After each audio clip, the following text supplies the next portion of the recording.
नमस्कार दोस्तों, आज की जानकारी बेहद ही महत्वपूर्ण है। आए दिन संपत्ति को लेकर वाद विवाद बढ़ता ही जा रहा है। ज़्यादातर विवाद अपने पड़ोसी या निकट रक्त संबंधी यानी कि पट्टीदारों से होता रहता है। यदि आपका पट्टीदार या भाई अपनी ज़मीन, मकान किसी बाहरी व्यक्ति को बेचना चाहता है और आप उस मकान ज़मीन को खरीदना चाहते हैं, लेकिन वह आपको जलन या दुश्मनी बस नहीं बेच रहा है, तो यह वीडियो आपके लिए है। वीडियो को पूरा देखें, तभी यह पूरा मामला समझ में आएगा कि कैसे आप अपने पट्टीदार भाई को मकान ज़मीन बेचने से रोक सकते हैं। सुप्रीम कोर्ट ने अपने एक महत्वपूर्ण निर्णय बाबूराम वर्सेस संतोष सिंह यह महत्वपूर्ण निर्णय दिया है, जिसका विवरण आगे दिया जा रहा है।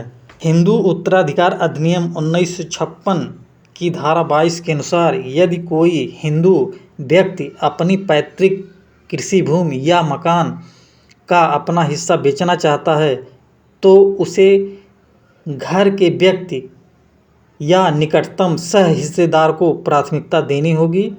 यानी व्यक्ति अपनी संपत्ति किसी बाहरी व्यक्ति को आपकी सहमति के बगैर नहीं बेच पाएगा। सुप्रीम कोर्ट के अनुसार यदि कोई हिंदू अपनी पैतृक जमीन कृषि भूमि का अपना हिस्सा बेचना चाहता है, तो उसे सह खातेदारों की अनुमति के बगैर नहीं बेच पाएगा। सुप्रीम कोर्ट के दो न्यायमूर्ति उदय उमेश ललित एवं M.R. शाह की पीठ ने यह बड़ा फैसला हिमाचल प्रदेश से आए एक मुकदमे में दिया है। इस सवाल को लेकर के एक याचिका दायर की गई थी कि क्या कृषि भूमि भी उत्तराधिकार अधिनियम 1956 की धारा 22 के प्रावधानों के दायरे में आएगी। धारा 22 में यह प्रावधान है कि बिना वसीयत अर्थात निर्वसीयत के किसी व्यक्ति की मृत्यु हो जाती है तो उसकी संपत्ति उत्तराधिकारियों में निहित हो जाती है। उत्तराधिकारी अपना हिस्सा यदि बेचना चाहता है तो उसे सह खातेदार या सह हिस्सेदार को प्राथमिकता देनी ही होगी। कोर्ट ने कहा कि कृषि भूमि भी धारा 22 के प्रावधानों से ही आच्छादित होगी। धारा 4(2) के समाप्त होने से इस प्रावधान पर कोई प्रभाव नहीं होगा। कोर्ट ने आगे कहा कि धारा 22 का मुख्य उद्देश्य परिवार की संपत्ति परिवार के पास ही रहे और बाहरी व्यक्ति परिवार में न घुसने पाए। पूरा मामला हिमाचल प्रदेश के निवासी लाजपत की मृत्यु के बाद उनकी पैतृक कृषि भूमि दो पुत्रों नाथू और संतोख को मिली। संतोख ने अपने हिस्से को एक बाहरी व्यक्ति को बिना भाई की अनुमति लिए ही बेच दिया, जिसके बाद संतोख के भाई नाथू ने मुकदमा ट्रायल कोर्ट में किया और कहा कि हिंदू उत्तराधिकार अधिनियम 1956 की धारा 22 के अनुसार प्राथमिकता स्तर पर संपत्ति लेने का अधिकार प्राप्त है।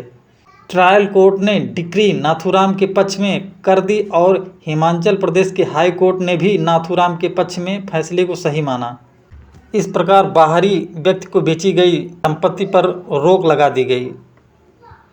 वर्ष 2019 में उत्तर प्रदेश राज्य परिषद ने इसी प्रकार की विधि व्यवस्था अवधारित की है, अर्थात बनाई है कि कोई भी व्यक्ति अपनी कृषि भूमि का बंटवारा कराए बिना अपनी ज़मीन नहीं बेच सकता है। यदि ज़मीन बेचना चाहता है तो उसे नियमानुसार बंटवारे का मुकदमा न्यायालय द्वारा करवाना होगा, इसके बाद ही विक्रय किया जा सकता है। क्योंकि अविभाजित कृषि भूमि में स्वामित्व की स्थिति स्पष्ट नहीं होती है।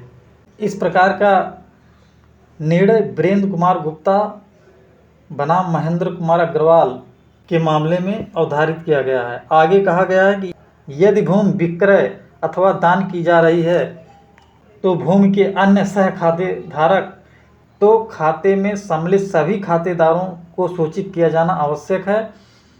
अतः परीक्षण न्यायालय द्वारा यह देखा जाना चाहिए कि क्या मुकदमे में Uttar Pradesh revenue court manual के अनुसार प्रस्तर A 376 के अनुसार सभी हितबद्ध पक्षकारों सह खातेदारों को नियमानुसार सूचित किया गया है अथवा नहीं।